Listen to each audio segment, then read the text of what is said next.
చంద్రబాబు పాలనలో ఇంకోటి చేద్దాం, ఇంకొక కంపారిజన్ చేద్దాం. పవర్ డిస్కాములకు సంబంధించి ఒకసారి కంపేర్ చేద్దాం.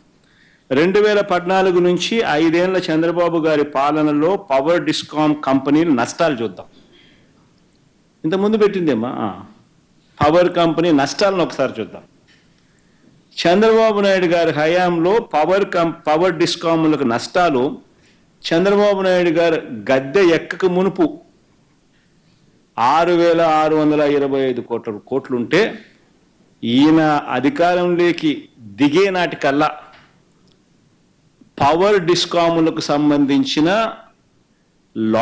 నష్టాలు 28,715 కోట్లకు ఎగ్గబాకినాయి. 22,000 కోట్ల రూపాయల నష్టాలు కేవలం చంద్రబాబు నాయుడు గారి పీరియడ్లో రిజిస్టర్ అయింది. మా హయాంలో ఎంత ఎఫిషియెంట్గా మేము డిస్కాములు నడిపినాము అంటే కేవలం 395 కోట్ల రూపాయలు మాత్రమే అదనంగా పెరిగినేటి.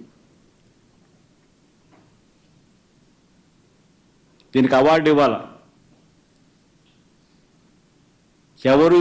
చంద్రబాబు నాయుడు గారు అనే వ్యక్తి ఏ రకంగా నడుపుతా ఉన్నాడు సంస్థలను, వైఎస్ఆర్సీపీ ప్రభుత్వం ఏ రకంగా సంస్థలు నడుపుతా ఉందని.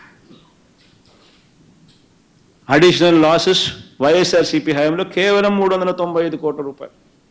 అదే చంద్రబాబు నాయుడు గారి హయాంలో అడిషనల్ లాసెస్ 22,000 కోట్ల రూపాయలు. ఈ రెండో కంపారిజన్ ఇంకోటి చూద్దాం. చంద్రన్న వెలుగులు అంటారు, చంద్రన్న జిలుగులు అంటారు, చంద్రన్న మెరుపులు అంటారు కదా. మరి ఇంకొక కంపారిజన్ కూడా చూద్దాం. చంద్రబాబు నాయుడు గారి విద్యుత్ కంపెనీ అప్పులు 2014లో చంద్రబాబు నాయుడు గారు అధికారంలోకి రాక మునుపు 29,552 కోట్ల రూపాయలు మాత్రమే ఉంటే డిస్కాములకు సంబంధించిన అప్పులు చంద్రబాబు నాయుడు గారు దిగిపోయే సమయానికల్లా ఆ అప్పులు ఏకంగా 86,215 కోట్లకు ఎగబాకినాయి. డిస్కామ్ అప్పులు అంటే చంద్రబాబు నాయుడు గారి హయాంలో 56,664 కోట్ల రూపాయలు డిస్కాములను అప్పుల పాలు పెంచాడు. ఏకంగా కంపౌండెడ్ యాన్యువల్ గ్రోత్ రేట్ అంటే వార్షిక